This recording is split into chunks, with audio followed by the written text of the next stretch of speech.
यदि आप लोग चैप्टर वाइज चैप्टर पढ़ना चाहते हैं तो प्लेलिस्ट का लिंक डिस्क्रिप्शन में दिया गया है और नई पुस्तक के लिए हमारे चैनल को सब्सक्राइब करें। हम विभिन्न भाषाओं में HD गुणवत्ता वाली ध्वनि व सर्वश्रेष्ठ ऑडियो बुक प्रदान करते हैं। यदि आप कोई सर्वश्रेष्ठ ऑडियो बुक चाहते हैं तो कृपया मुझे कमेंट करें। मैं आपको उत्तर देने का प्रयास करूंगा और आपकी पसंद के अनुसार ऑडियो बुक बनाऊंगा। धन्यवाद। Chapter 1 The Dream and the Messages सपना सपना सपना। सपने विचारों में बदल जाते हैं और विचार कार्य में परिणत होते हैं। 30 सितंबर 2001 को मैं झारखंड के रांची से बोकारो जा रहा था जब मुझे ले जा रहा हेलीकॉप्टर लैंडिंग से कुछ पल पहले ही क्रैश हो गया। इंजन फेल होने के बाद यह जमीन से टकराया। हम सभी लोग चमत्कारिक रूप से बच गए, ईश्वर का आभारी। लेकिन इस घटना से विचलित हुए बिना मैं बोकारो में छात्रों को संबोधित करने के अपने निर्धारित कार्यक्रम पर पर आगे बढ़ा। हालांकि रात में डॉक्टरों के एक पैनल ने मुझे अपने कथित सदमे को कम करने के लिए एक ट्रैंक्विलाइजर लेने के लिए राजी किया। दवा ने मुझे मेरे सामान्य समय रात 1 बजे से कई घंटे पहले सोने पर मजबूर कर दिया। मैं अपने सामान्य समय सुबह 6 बजे उठने में भी विफल रहा और 8 बजे के बाद ही जागा। हालांकि यह एक अशांत नींद थी और इसके बीच में कभी-कभी मैं सोचने लगा कि मानव जाति, जो ईश्वर की सभी रचनाओं में सर्वश्रेष्ठ है, हिंसा से इतनी गहराई से विभाजित क्यों है। मैंने 5 लोगों के बीच एक वार्तालाप की कल्पना की जो एक साथ मानव मन की बेहतरीन विशेषताओं का प्रतीक हैं और जिनकी मैं गहराई से प्रशंसा करता हूं। उनकी बातचीत के माध्यम से मैंने एक जवाब मांगा। इस अनुभव में एक सपने की तुलना में बहुत अधिक तीव्र और ज्वलंत, हालांकि बेहतर शब्द के अभाव में मैं इसे ऐसा ही कहूंगा, मैंने खुद को चारों ओर रेत के मीलों तक फैले रेगिस्तान में देखा। पूर्णिमा थी और रेगिस्तान उसकी रोशनी में नहाया हुआ था। 5 आदमी महात्मा गांधी, अल्बर्ट आइंस्टीन, सम्राट अशोक, अब्राहम लिंकन और खलीफा उमर एक घेरे में खड़े थे। उनके कपड़े हवा से उड़ रहे थे। मैं खुद को राजसी सम्राट अशोक के बगल में खड़ा महसूस कर रहा था। अशोक ने 2 जीवन जिए, एक क्रूर विजेता के रूप में और दूसरा दयालु शासक के रूप में। मैं जिस व्यक्ति के बगल में खड़ा था वह वही था जो अभी-अभी विजय से लौटा था, लेकिन जीत भारी कीमत पर हासिल हुई थी। कलिंग की लड़ाई ने लोगों की जान ले ली। कम से कम 3 लाख लोग मारे गए और इतनी ही संख्या में लोग घायल हुए। मैंने देखा कि हर कोई अशोक को देख रहा था जो घुटनों के बल गिर गया और उसने अपने कवच और मुकुट उतार दिए। उसका चेहरा पीला पड़ गया था जो उसके चारों ओर मौत को दर्शाता था। उसने आसमान की ओर देखा, उसने चमकता हुआ ठंडा चांद देखा और धरती मां पर ईश्वर की कृपा बरसती देखी। और उसने अपने द्वारा बनाए गए आतंक को देखा जिससे हर जगह खून बह रहा था। सुंदरता और आतंक के उस क्षण में चांदी की चांदनी और जमीन पर पीड़ा और दर्द, जब प्रकृति खुद उसके द्वारा किए गए कामों के खिलाफ बोलती हुई प्रतीत हुई। अहिंसा धर्म का जन्म हुआ। सम्राट अशोक ने अपने प्राणों की आहुति दे दी। इस सिद्धांत के माध्यम से मानव जाति के प्रति प्रेम का प्रचार करने का ईश्वर का आदेश है। मैं वहां खड़ा होकर सोच रहा था कि कलिंग युद्ध क्यों, महात्मा गांधी की हत्या क्यों, महात्मा गांधी और अब्राहम लिंकन या उनके जैसे कई अन्य। क्या ईश्वर ने कभी ऐसा किया है? सर्वशक्तिमान ईश्वर अपनी सृष्टि में चूक गया? क्या मानव जाति का विनाश आवश्यक है? दूसरी सृष्टि? उस आनंदपूर्ण मौन में महात्मा बोले, मित्रों, ईश्वरीय संदेश जो हम दे रहे हैं वह यह है कि हम जो सुन रहे हैं वह सृष्टि का संदेश है। चूंकि हम सभी पृथ्वी ग्रह से संबंधित हैं, इसलिए हम मानव जाति को यह संदेश दे सकता है कि किस प्रकार विभिन्न जातियों, धर्मों और संस्कृतियों के लोग एक दूसरे के पूरक हैं, ताकि सभी भाषाएं शांतिपूर्ण और समृद्ध रूप से एक साथ रह सकें। सर्वशक्तिमान ईश्वर ने हम सभी को कुछ अनोखा वरदान दिया है जिसे हम दूसरों तक पहुंचाते हैं। हमारे कर्मों और प्रयासों के माध्यम से मानव जाति को लाभ पहुंचाया जा सकता है। क्या यह काम कर रहा है? क्या कोई दिव्य शक्ति है, संदेश या सिद्धांत? ईश्वरीय सौंदर्य, मानव आत्मा से आत्मा और खुशी में प्रवेश करना चाहिए, शरीर और मन में खिलना। क्या यह संभव है? अशोक ने कहा, मित्रों, एक बात मैंने समझ ली है, युद्ध में विजय नहीं मिलती, दुख का कारण बनता है। विजय एक शांतिपूर्ण राज्य है। खलीफा उमर ने कहा, मैंने यरूशलेम में प्रवेश करने के बाद सीखा कि सभी मनुष्य समान हैं। दूसरों को अपने रास्ते पर चलने के लिए मजबूर करने का कोई मतलब नहीं है। आपको केवल वही मिलेगा जो तुम्हारे लिए नियुक्त किया गया है। केवल ईश्वर ही सर्वोच्च है। खलीफा उमर ने कभी भी अपनी स्थिति को विशेषाधिकारों के संदर्भ में नहीं देखा। उनके लिए सरकार एक पवित्र भरोसा थी और उन्होंने विश्वासघात न करने की पूरी कोशिश की। उस पर किसी भी तरह से भरोसा नहीं किया जा सकता। अब आइंस्टीन की बारी थी। मैं अपने मित्र वर्नर हाइजेनबर्ग की बात याद करना चाहूंगा। आप जानते हैं, पश्चिम में हमने एक बड़ा सुंदर जहाज बनाया है। इसमें सभी सुविधाएं हैं। इसमें सुख सुविधाएं तो हैं, लेकिन एक चीज गायब है। इसमें कोई दिशा सूचक नहीं है और यह नहीं जानता कहां जाना है। टैगोर और गांधी जैसे लोगों और उनके आध्यात्मिक पूर्वजों ने पाया कि कंपास, इस कंपास को मानव जहाज में क्यों नहीं रखा जा सकता है, ताकि दोनों अपने उद्देश्य को महसूस कर सकें। महान अमेरिकी नेता अब्राहम लिंकन, जिन्होंने गुलामी के खिलाफ लड़ाई लड़ी और जिनका जीवन कुछ मामलों में महात्मा के जीवन के समान था, ने इस बिंदु पर कहा, एक बात है जो मैं कहना चाहूंगा। खुशी विभिन्न स्तरों पर एक परिवार की समृद्धि से आती है। ईश्वर की कृपा मानव जीवन को आनंद देती है। खुशी और आनंद पृथ्वी पर एक ईश्वरीय जीवन के दो महत्वपूर्ण घटक हैं। शायद लोगों और राष्ट्रों के बीच इतना संघर्ष इसलिए है क्योंकि समृद्धि और शक्ति की हमारी खोज में हमने नैतिक मूल्यों को खो दिया है। हमें खुद से पूछना चाहिए, मानव चेतना की भूमिका क्या है? क्या इसका राजनीतिक सोच, वैज्ञानिक सोच और धार्मिक सोच में कोई हिस्सा है? क्या जीवन के व्यवसाय में आध्यात्मिकता स्वीकार्य है? महात्मा गांधी ने ऋषि अष्टावक्र को याद किया, जिन्होंने प्रतिपादित किया था, हे मेरे पुत्र, आप ही वह चेतना है जिसके भीतर यह अद्भुत ब्रह्मांड उत्पन्न होता है जो आपसे अलग नहीं है। किसी भी चीज के स्वीकार्य या अस्वीकार्य होने का सवाल ही कैसे उठता है? जीवन का काम शांति और समृद्धि होना चाहिए, शोषण और संघर्ष नहीं। यह पृथ्वी के लिए हमारा संदेश है। हम जो कुछ भी करते हैं, जो भी सिद्धांत अपनाते हैं, वह मानव जाति की भलाई के लिए होना चाहिए। अगली सुबह मैं कुछ देर तक चाय पीता रहा और इस अजीब सपने के बारे में सोचता रहा। क्या होगा अगर हेलीकॉप्टर कुछ और ऊंचाई पर पावर खो देता? मेरी दुर्घटना से कुछ घंटे पहले ही एक होनहार नेता और युवा और प्रतिभाशाली पत्रकारों की टीम को ले जा रहा एक विमान दुर्घटनाग्रस्त हो गया था, जिसमें सभी लोग मारे गए थे। मैं भाग्यशाली था कि बच गया और अब रात का अनुभव मेरे लिए एक संदेश लेकर आया था। मुझे क्या करना चाहिए? मैंने खिड़की से बाहर देखा। सूरज आसमान में अच्छी तरह से चमक रहा था और एक सुखद हवा बह रही थी। मैं हमेशा प्रकृति के साथ घनिष्ठ संपर्क में रहा हूं और हमेशा इसे एक मित्र पाया है जो बिना किसी शर्त के देता है। जैसे आम का पेड़, लोग उस पर पत्थर फेंकते हैं, उसकी शाखाएं तोड़ देते हैं, लेकिन फिर भी वह थके हुए यात्री को अपनी छाया और भूखे को अपना फल देता है। चाहे वह रामेश्वरम, थुम्बा और चांदीपुर का समुद्र हो, पोखरण का रेगिस्तान हो या हैदराबाद में विशाल चट्टानें हो, प्रकृति ने हमेशा अपनी उपस्थिति का एहसास कराया है जहां भी मैंने काम किया है। इसने मुझे उस दिव्य शक्ति की याद दिलाने में मदद की है जो पूरी सृष्टि में व्याप्त है। मैं अपने सपने पर विचार करता रहा और फिर भी दुनिया का इतिहास बताता है, अच्छाई की ताकतें मानव जाति के जीवन को बेहतर बनाने के लिए कठिन संघर्ष कर रही हैं, जबकि मानव जाति में भी विनाश की भयंकर क्षमता है। इसलिए हमारे पास गांधी हैं और अन्य महान संत और शिक्षक जो एक खुशहाल जीवन के लिए नियम बनाते हैं। एक ओर पुण्य जीवन और दूसरी ओर लाखों लोगों की मृत्यु। द्वितीय विश्व युद्ध और परमाणु बमों के गिरने से संपूर्ण विश्व नष्ट हो गया। बोस्निया संघर्ष, इजराइल फिलिस्तीन संघर्ष में हजारों लोग मारे गए हैं। आतंकवादियों ने लोगों की जान लेना जारी रखा और 11 सितंबर 2001 को आतंकवादियों ने लोगों की जान लेने के लिए एक नई रणनीति अपनाई। न्यूयॉर्क में वर्ल्ड ट्रेड सेंटर पर हमला करके लोगों की जान ले ली।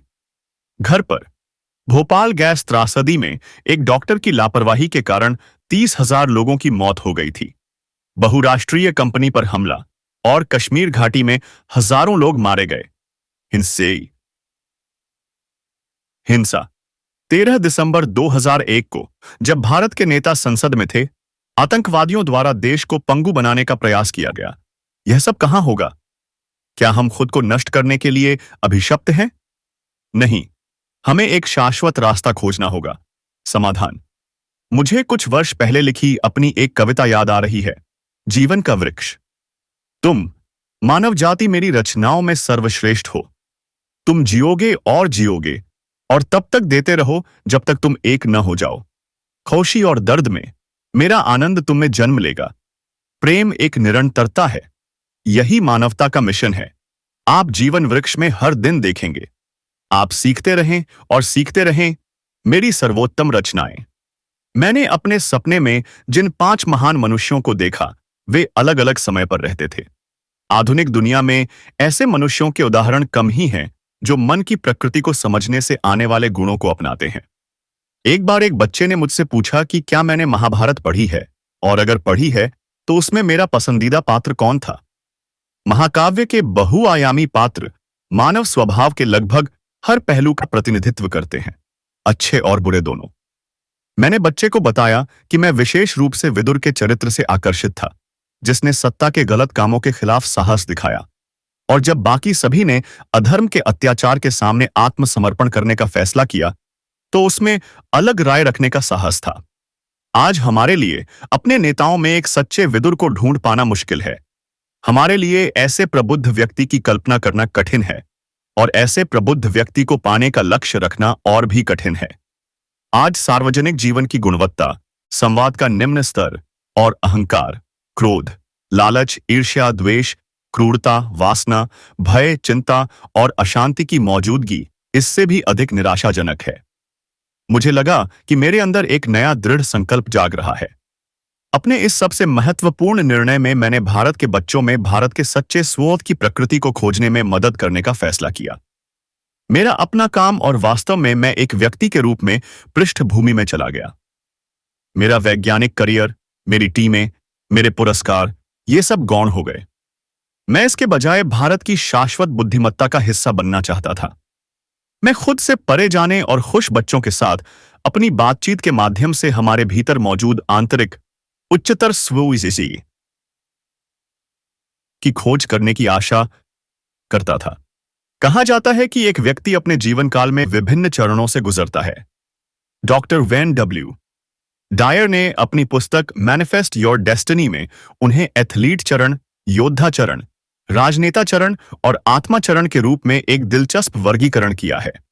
मुझे लगा कि राष्ट्र भी इसी तरह का परिवर्तन करते हैं, और इस सादृश्य को उनके लिए विस्तारित करते हुए मैंने अंतिम 2 चरणों को क्रमशः बड़े भाई और आत्म साक्षात्कार चरण कहा है।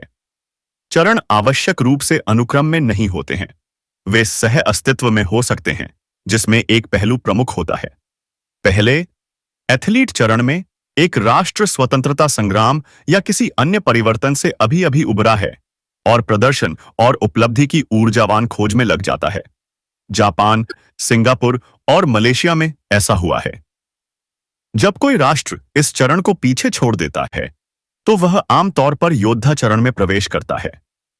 अपनी उपलब्धियों पर गर्व करते हुए वह दूसरों पर अपनी श्रेष्ठता प्रदर्शित करने के तरीके खोजता है, शायद विजय के माध्यम से। अहंकार प्रेरक शक्ति है। इस चरण के दौरान लोग दूसरों के साथ प्रतिस्पर्धा में लक्ष्यों और उपलब्धियों में व्यस्त रहते हैं, और यह, जैसा कि डायर ने बताया, व्यक्ति के लिए चिंता उत्पन्न करता है। दूसरों को अपनी बात समझाना श्रेष्ठता विषय बन जाती है। अगले, बड़े भाई चरण में अहंकार को कुछ हद तक वश में कर लिया गया है, और इसके साथ नव परिपक्व जागरूकता अन्य देशों के लिए क्या महत्वपूर्ण है इस पर स्थानांतरित होती है, और समाज। बड़े भाई के चरण में राष्ट्र अभी भी एक उपलब्धि है, लेकिन यह इतना नहीं है। अपनी ताकत साबित करने के लिए जुनूनी विचार दूसरों को बेहतर बनने में मदद करना है। तत्कालीन सोवियत संघ ने कुछ देशों में अपनी विकासात्मक भूमिका के कारण यह भूमिका व्यक्ति की तरह ही राष्ट्र के लिए भी योद्धा अवस्था से बड़े भाई की अवस्था में संक्रमण एक पुरस्कृत लेकिन कठिन अभ्यास है। इस बड़े भाई की अवस्था से भी ऊपर एक अवस्था है। इसमें एक राष्ट्र अपने सच्चे सार को पहचानता है। यह इस ज्ञान से निकलता है कि पृथ्वी किसी एक राष्ट्र की नहीं, बल्कि सभी की विरासत है, और इसके लोग अपने साथी मनुष्यों के प्रति व्यक्ति की जिम्मेदारी के बारे में जानते हैं। इसे बोध अवस्था कहा जा सकता है, और भारत में इसे प्राप्त करने की क्षमता हो सकती है। अपने 43 साल के कार्यकाल में मैंने कई संस्थाओं में अपने काम बदले हैं। बदलाव बहुत जरूरी है, इससे नई सोच आती है। नई सोच से नए काम होते हैं। 15 अगस्त 2001 को मैंने एक और बदलाव करने का फैसला किया। मैंने प्रधानमंत्री अटल बिहारी वाजपेयी को अपनी मंशा बताई, जिन्होंने मुझे इस पर फिर से विचार करने को कहा। मैंने पहले भी कई मौकों पर उनसे अपनी इच्छा के बारे में बात की थी, लेकिन उन्होंने मुझे पद पर बने रहने की सलाह दी और मेरी बात मान ली। रॉकेटमैन के तौर पर भी मैंने स्टेज के साथ काम किया है। रॉकेट को उसके इच्छित प्रक्षेप पथ पर आगे ले जाने के बाद प्रत्येक स्टेज को हटा दिया जाता है। मैंने 1963 से 62 के दौरान भारतीय अंतरिक्ष अनुसंधान संगठन इसरो के साथ काम किया। 1980 में भारत ने अपना पहला उपग्रह प्रक्षेपण यान सफलतापूर्वक लॉन्च किया, जिसने रोहिणी उपग्रह को कक्षा में स्थापित किया और विशिष्ट अंतरिक्ष क्लब का सदस्य बन गया। मैंने एसएलवी 3 के लिए मिशन के परियोजना निदेशक के रूप में टीम का नेतृत्व किया। इस प्रयास में हमारी सफलता ने देश को उपग्रह प्रक्षेपण यान प्रौद्योगिकी और नियंत्रण, मार्गदर्शन, प्रणोदन और वायुगतिकी में विशेषज्ञता के अलावा विभिन्न रॉकेट प्रणालियों को डिजाइन करने की क्षमता दी। सबसे बढ़कर इस परियोजना ने संगठन को अनुसंधान और विकास प्रयोगशालाओं, आईएससी, उद्योग और शिक्षा जैसे विभिन्न संस्थानों से इनपुट को एकीकृत करके डिजाइन, विकास और प्रबंधन प्रणालियों में बढ़ी हुई क्षमताओं के साथ समृद्ध किया। और इस कार्यक्रम ने प्रौद्योगिकी और प्रबंधन में अग्रणी भी दिए। आज वे सभी विभिन्न अंतरिक्ष और रक्षा कार्यक्रमों में काम कर रहे हैं। यह मेरा पहला चरण था, जिसमें मैंने 3 महान शिक्षकों डॉ विक्रम साराभाई पुर्स, उषाएम असाभाई प्रो, सतीश धवन और डॉ ब्रह्म प्रकाश से नेतृत्व सीखा। यह मेरे लिए सीखने और ज्ञान अर्जन का समय था। दूसरा चरण 1982 में रक्षा अनुसंधान एवं विकास संगठन DRDO में शुरू हुआ। यह फिर से मिसाइल प्रौद्योगिकी नियंत्रण व्यवस्था MTCR और परमाणु अप्रसार संधि NPT के साधनों के माध्यम से प्रौद्योगिकी के इनकार की पृष्ठभूमि के खिलाफ टीम वर्क था। मुझे टीमों और DRDO प्रयोगशालाओं के साथ काम करने का अवसर मिला, जिसके कारण यह संभव हो सका। 2 सामरिक मिसाइलों के डिजाइन, विकास, उत्पादन और परिचालन। इस प्रकार की सामरिक मिसाइलें भारत को किसी भी देश से उपलब्ध नहीं होंगी, चाहे उसके साथ हमारे संबंध कितने भी मैत्रीपूर्ण क्यों न हो। इस अवधि के दौरान 3 नए प्रयोगशालाएं और सुविधाएं, जिनमें से एक मिसाइल प्रौद्योगिकी के क्षेत्र में अनुसंधान कहलाती है, हैदराबाद में सेंटर इमारत RCI और 2 अन्य मिसाइल परीक्षण केंद्र, जिनमें से एक मुख्य भूमि पर और दूसरा चांदीपुर के पास, खाड़ी के तट पर एक द्वीप पर, बंगाल में जन्म से ही उत्कृष्ट क्षमताएं थीं। इसके अलावा राष्ट्र भी एक ऐसा देश बन गया जो प्रयोगशालाओं से महत्वपूर्ण प्रौद्योगिकियों में क्षमता उभर कर आई है, और शैक्षणिक संस्थानों ने हमें MTCR की बाधाओं को दूर करने में मदद की। टीम किसी भी प्रकार की मिसाइल प्रणाली को डिजाइन और विकसित कर सकती है, जिसमें शामिल है अंतर्महाद्वीपीय बैलिस्टिक मिसाइल ICBM। इस दौरान मुझे कई सफलताएं और कुछ असफलताएं मिलीं। असफलताओं से सीखा और उनका सामना करने के लिए खुद को साहस से मजबूत बनाया। यह मेरा दूसरा चरण था। साबायसौनेन था, जिसने मुझे असफलताओं को प्रबंधित करने का महत्वपूर्ण सबक सिखाया। तीसरा चरण भारत के विश्व में अग्रणी बनने के मिशन में भागीदारी हो सकता है। परमाणु हथियार संपन्न देश, जिसके पास परमाणु ऊर्जा विभाग और परमाणु ऊर्जा विभाग के बीच बेहतरीन साझेदारी है। परमाणु ऊर्जा विभाग DAE और डीआरडीओ के सहयोग से सशस्त्र बलों द्वारा यह परियोजना कार्यान्वित की जा रही है। यह एक मिशन था जो अच्छी तरह से पूरा हुआ। हालांकि जब बच्चे मुझसे पूछते हैं, आपको जीवन में किस चीज ने खुशी दी है, पिछले 40 वर्षों में क्या हुआ, मैं कहता हूं कि मुझे खुशी होती है जब हृदय रोगी के उनकी धमनियों में कोरोनरी स्टेंट और जब शारीरिक रूप से विकलांग बच्चे हल्के वजन वाले फ्लोर रिएक्शन ऑनर्थोसिस एफआरओ कैलिपर्स से सुसज्जित मुश्किलें कुछ हद तक कम हुई। ये दोनों मिसाइल से उपोत्पाद के रूप में आए थे। प्रौद्योगिकियां। इस चरण के दौरान मैंने लगभग 2 कार्यकाल लगभग 8 वर्ष के लिए विज्ञान और प्रौद्योगिकी विभाग के तहत प्रौद्योगिकी सूचना पूर्वानुमान और मूल्यांकन परिषद TIA-FACI के अध्यक्ष का पद संभाला। इस अवधि में 500 विशेषज्ञों वाली टास्क टीमों के काम के आधार पर प्रौद्योगिकी विजन 2020 का निर्माण हुआ, जिनके पास विभिन्न क्षेत्रों के 5000 वैज्ञानिकों और प्रौद्योगिकीविदों से इनपुट उपलब्ध थे। बाद में प्रौद्योगिकी विजन दस्तावेज और राष्ट्रीय सुरक्षा पहलुओं को एकीकृत किया गया और भारत सहस्राब्दी मिशन IMM 2020 सामने आया। जब मैंने नवंबर 1999 में भारत सरकार के प्रधान वैज्ञानिक सलाहकार के रूप में कार्यभार संभाला, तो कार्य IMM 2020 के लिए विस्तृत विवरण तैयार करना और कार्य योजना विकसित करना था। यह वास्तव में एक बहुत बड़ी उपलब्धि है।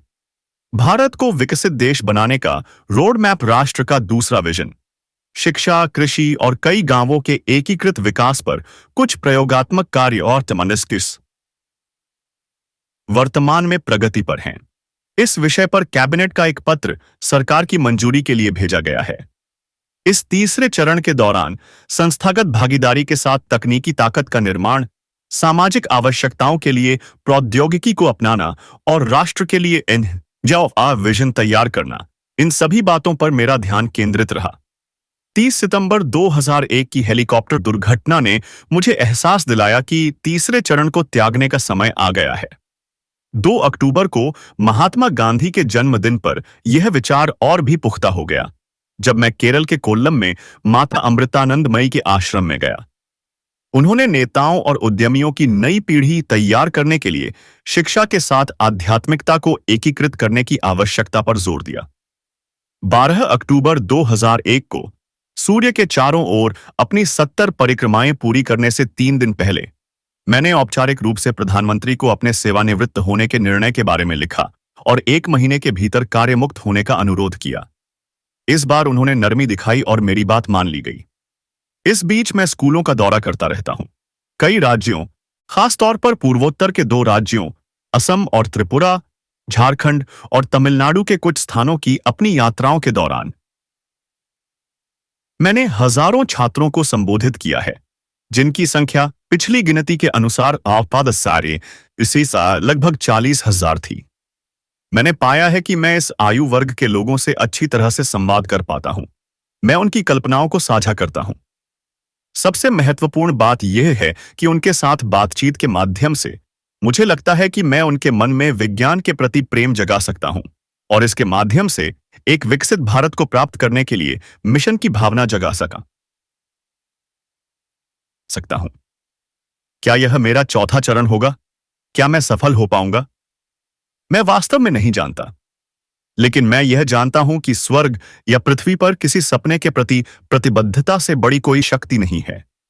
सपनों में वह ऊर्जा होती है जो सभी चीजों के दिल में होती है, और वह एक बंधनकारी शक्ति होती है जो आध्यात्मिक और आध्यात्मिकता को एक साथ लाती है, सामग्री एक साथ। पिछले कुछ वर्षों से मेरे मन में यह विचार था कि मैं इस विषय पर शोध करूं और शिक्षण, इस उद्देश्य के लिए मेरी इच्छा के साथ साथ मिलने के लिए समय निकालना भी शामिल है। स्कूली बच्चों के लिए मैं अन्ना विश्वविद्यालय में स्थानांतरित हो गया हूं। मेरा